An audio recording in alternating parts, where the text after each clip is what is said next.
Dear Nigerians, I need you to come forward. Please come forward. There is something that we need to learn today. It's English lesson number 1 to you guys. Because I keep seeing this in the comments, and I have been seeing it in the comments for the longest time, even on other people's comments, where y'all say, South Africans, you need to travel. And in my head, I'm like, do you mean we need to learn to migrate or travel? Because when one is traveling, Nigerians, you are going somewhere temporarily, either on vacation or a visitation, or you're going to see something, or you just want to relax somewhere. That means you've traveled there. Your intentions is to come back home. Migration, on the other end, or immigration, it's the total opposite of that. But like I said, let me not just suck things out of my thumb and say, oh, but it's your own thing. No, we're going to learn from the dictionary. You know what a dictionary is, right? There's Oxford, there's all kinds of dictionaries, but I like my Oxford dictionary. And so I'm going to read it to you. What is to travel? To travel, number 1, it's a verb. If you don't know what a verb is, it's a descriptive word. It describes something. When you travel, you have a tendency of describing your travel. I am going to Durban, or I'm going to Nigeria, and I'm going here specifically to do this, and that. You see? Verb. You are describing. All right? Let's go. Travel. 1, go from one place to another, typically over a distance of some length. That is to travel. Even if I am going from Johannesburg to Pretoria, I'm traveling. All right? I hope you understand that. But let's go to migration. Yeah, the stuff that you guys love to do when you are running away from your own country. That is a noun. You know what a noun is? Naming, in a nutshell. You name something. I am a noun and a pronoun. My pronouns are he, him, and him. Yeah, he, him, himself. Yeah, those are my pronouns. I'm a noun because I've been named Clantus. We get each other? Okay, good. Now, what is migration? Tell me what something familiar do you pick up from this? 1, seasonal move. Okay, no, we're not going to talk about animals. Let's talk about humans. Movement of people to a new area or country in order to find work or a better life conditions. That's what migration means. So it means you are moving away from your own country because you're unhappy, I don't know, with your life in your country. And then you think, okay, if I move to South Africa, I have a better chance of a quality of life there, which you will, by the way, the best. We rank number 1 on the African continent with a better quality of life because we got good infrastructure, our technological inventions and interventions work perfectly. Our education, infrastructure, you name it, all of it. The opportunities as well, hence you are all here. That's the difference between traveling, where you're going somewhere with the intentions of coming back home, and you are there for a specific time. Migration, on the other end, because you are going to look forward, that means you are going to stay there for a lengthy period of time. But the goal is to always go back home. Now let's look at what immigration mean. Tell me what something familiar you pick up there. Oh gosh, things we have to do for people that are coming from a lack of education, infrastructure. It's also a noun, naming. We are not going to name now things, okay? Immigration is an action of coming to live permanently in a foreign country. The place at the airport or country's border where government officials check the documents of people entering that country. I'm sure you find yourself here as well. Now, immigration, it's a movement of people between countries, your country and my country. But if you come to my country or I go to your country, there's this thing called border gate. At the border gate, you know what they're going to ask us? Yeah, whether in South Africa or in Nigeria, our passports, visas, and all the other documents that are required. For me as a South African going to Nigeria, I'm going to be required to have 2 extra certificates, yellow fever certificate and malaria, to show that when I hopped on a plane or at OR Tambo International Airport, I had my shot of yellow fever. And also, I have also had my shot of malaria, or I am carrying, and I have to show the airport officials that here are my malaria medication before I am allowed in. Oh, I do get asked for how long I am in Nigeria, just like you are going to be asked, how long are you going to be in South Africa and what you are here for? The permanent residency comes later on, where you have spent significant amount of time in South Africa, or I have spent significant amount of time in Nigeria legally. That means every time when my papers or my visa and other certificates that I needed to produce at the airport expires, I have to leave Nigeria at least 7 days before the expiration of my papers to come back home. To do what? Guess what? Yeah, to fix my papers. That means I have to go to your embassy once again and say, hey, Embassy of Nigeria, guess what? I am loving Nigeria. And to be here in South Africa, I feel like I'm missing something. Can you please renew my visa? It depends what visa that is. And if Nigeria feels that I was a good guest, I committed no crime, I kidnapped nobody, I sold no drugs, I didn't this, I respected the laws of Nigeria, well, even though it doesn't exist, and all of that stuff. And I was a good, upright South African representing my country very well in Nigeria. Then Nigeria will say, okay, these are the requirements once again that you're going to have to go through. And then I'm like, got you. I already did them.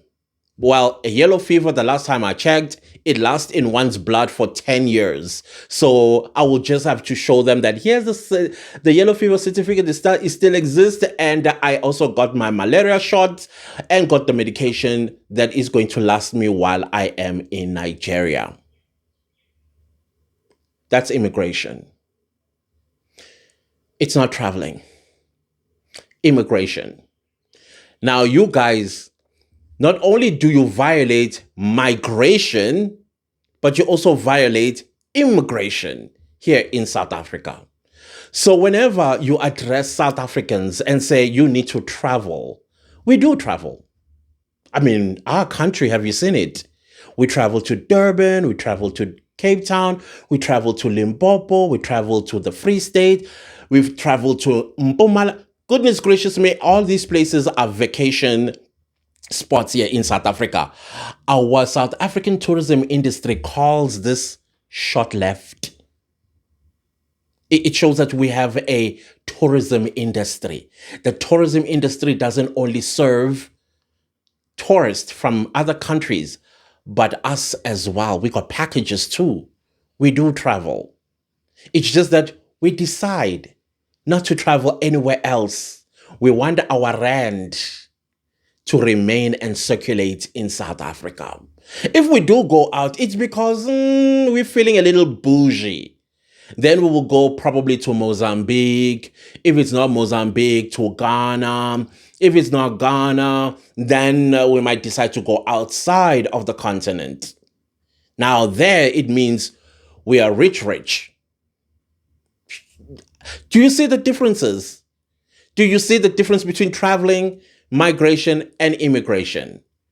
So every time, you guys, I get it. You have a horrible education system, but sometimes you need to look things up and say, okay, what's the difference? I am in somebody else's country. What did I do? Did I travel or immigrated or migrated? It's called critical thinking. All right. Anyways, fellow South Africans, let's come to the video of today. So the Madlaga Commission of Inquiry has a new witness by the name of Lieutenant Colonel Jacobus Prinsloo. Oh my gosh, he looks terrified. I think he knows what he did. I'm trying to listen to his story. I think he knows what he did. I think he knows that when General Sinona came to him and made whatever arrangements to get those drugs from Ispingo to Port Shepstone, what was going to happen to those drugs. I think he knew. He got illegal instructions from Sinona. And he did try to explain that in the police force, disobeying an order is you will be subjected to a disciplinary commission. So I understood now why he wanted to put that out first before he continued with his testimony today. He just wants to distance himself from the missing 200 million rand drugs. Yeah, those are the same drugs that got DJ Somebody and 3 other DJs unalived. I'm like shooked. I'm listening to him. He is not making any sense, but you can tell that he's trying to avoid jail. Now I'm looking at him. He's retired from what I understand. I'm looking at him and I'm like, how old are you? And you have to ask, once again, critical questions here. Why would a young white, because white people, let's be honest, white people in South Africa and work and jobs, they don't come by just like that, simply because of the color of their skin. But why would a man who is white in South Africa decides, let me go relax, let me take a retirement, if he's not running away from something or forced to retire so that he does not become a problem for those that stole the 200 million rand drugs? And I think he knows this and he doesn't want to put this on the table. I think he may be threatened because he is speaking like a person that is under duress, not by the commission, but by the forces that he knows, that you are going out there and you are going to speak the right way. Otherwise, I'm shook listening to him. Yesterday, the past 2 days, we had a Hawks General Hendricks Flynn. Oh, explosive stuff that he was dropping about General Sinona. General Sinona is going to prison. General Sinona is definitely going to prison. What General Flynn, I know I'm late with this news, but I'm just going to tell you what I observed. Flynn, he reminded me a lot of Refusal. You know, things must go by the book. These are the orders. These are the processes. But Sinona did not follow all of those, especially when he came to those 200 million rand drugs that were stolen. Subsequently, 4 people lost their lives. And then remember Xolani Khumalo in one of his Sizokuthola. There was this video that was doing the rounds last year a lot, where he was sharing about going to Durban and then you catch Nigerians with drugs red-handed. And so they were being chased or something like that. And then he got a call. And the call came from a brigadier. Or was it a general? And he did not name who the brigadier or general was. Methinks are the people that are on the stand and have appeared on the stand before. That's what I think. Yo, guys, stop playing with your jobs. I don't know how many times I'm going to say, because we keep seeing people getting arrested for playing with their jobs. When are you guys going to learn? I don't understand, honestly speaking. I just don't get it. But anyways, let's move on to the next one. So Amabuto were in Durban. March and March was in Durban yesterday, and they went exactly where they wanted to go the first time around. One thing about, okay, let me put it this way. One thing about South Africans, we are persistent and consistent. If we want something, we are going to get it. The last time they were lied to and derailed elsewhere, and they were angry because the whole match, the purpose was to go all the way to point. And when they get to point, to do what they did yesterday, the 6th of May, 2026.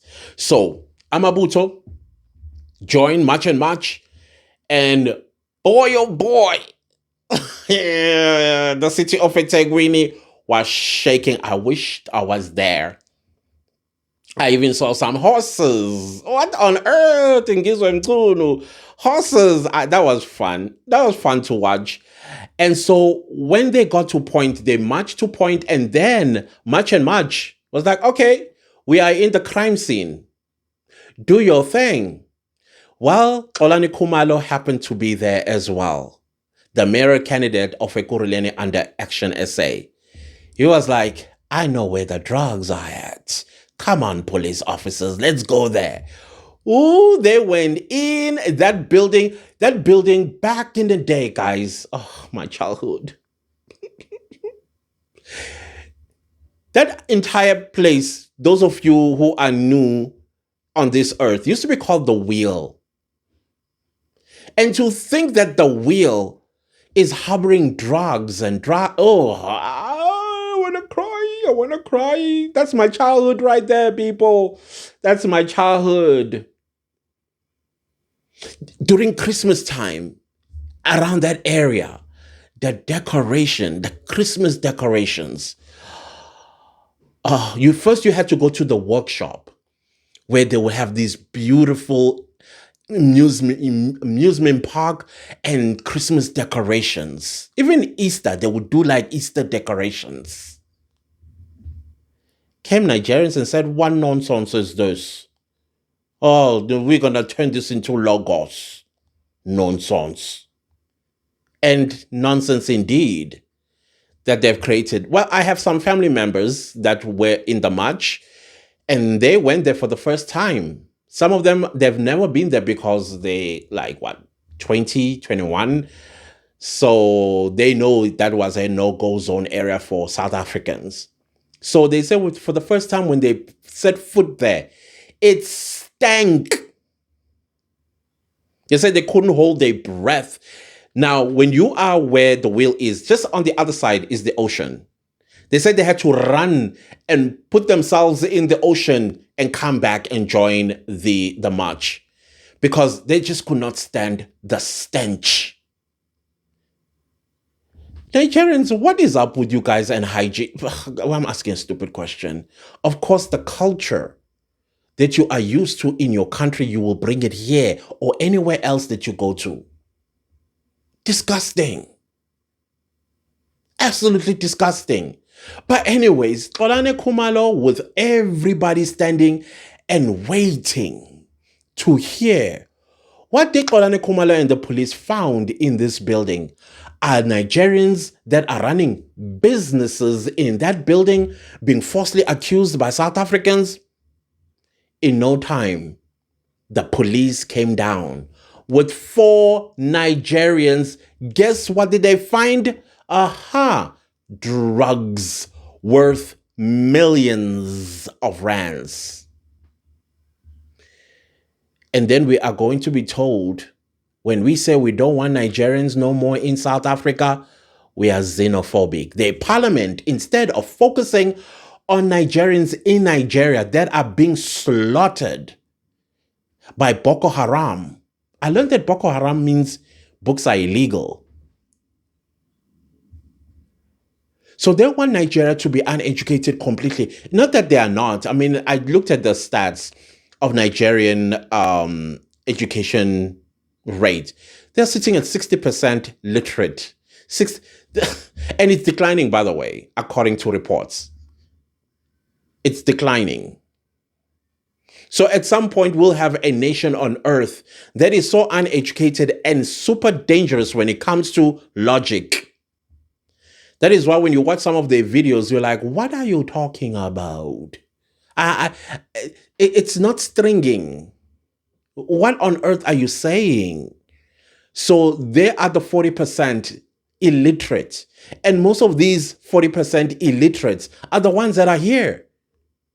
They contribute nothing. That means they cannot come up with an innovative idea that is going to contribute to the economy of South Africa, a country that they have made their home.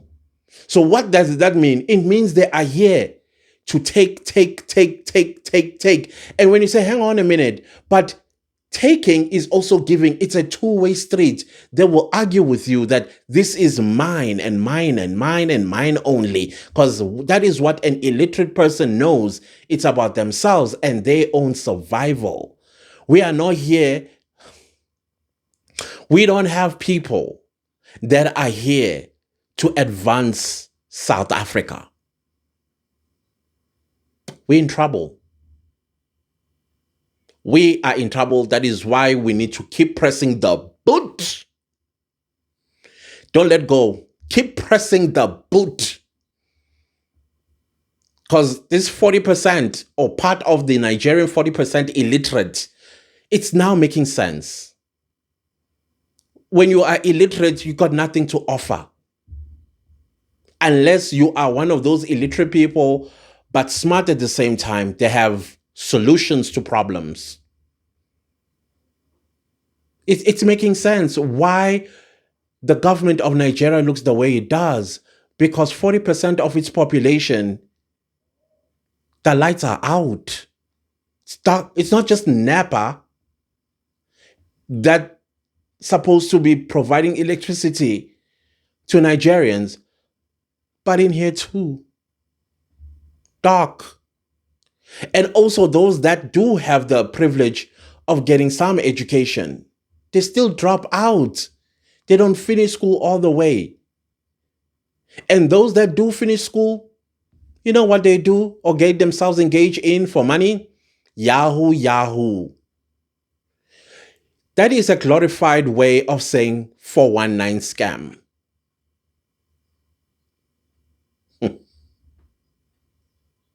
Niqalekisiwe. And lo muntu angiqalekisa uqalekisiwe naye and washona. Awe. Oh, that means it's a cursed nation, and the person that cursed them was cursed too and is no longer alive with the remedy. It's crazy. Then the final thing that I'm seeing as a comment, it's coming like a comment thread in my comments. I'm not going to mention the person's name. I'm not, because I don't mention mentally unstable people's names. This man you're asking me to debate is mentally unstable. The man, he's a Nigerian pretending to be an American citizen. Well, probably he's an American citizen, and he acquired the American accent, but he's Nigerian. And we already know that, again, according to statistics, 60 million Nigerians are mentally unstable. And this one, he demonstrated, which is mixed with jealousy for South Africa, and especially Black South Africans. He wishes that he was born here because I guess he's not, I don't know. I guess that is why he has a social media platform in America, because he failed when he got there. He failed. So it would be morally unacceptable for me to debate such a person. Well, I come from a debate society, both in high school and tertiary.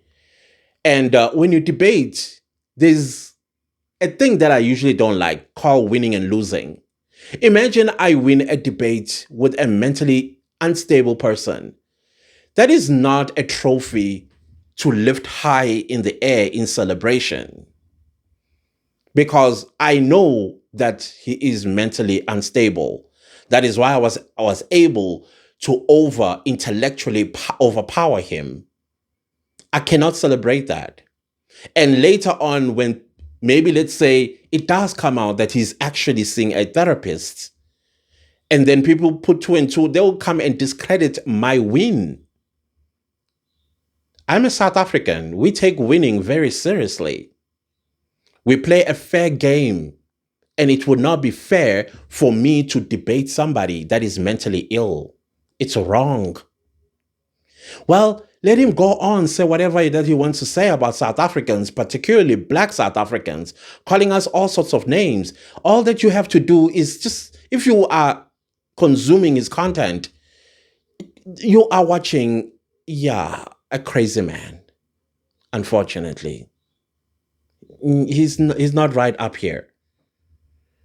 And every time when I see shots of him going at South Africans, you can tell that he has not had his medication, or at least his medication is starting to weigh down.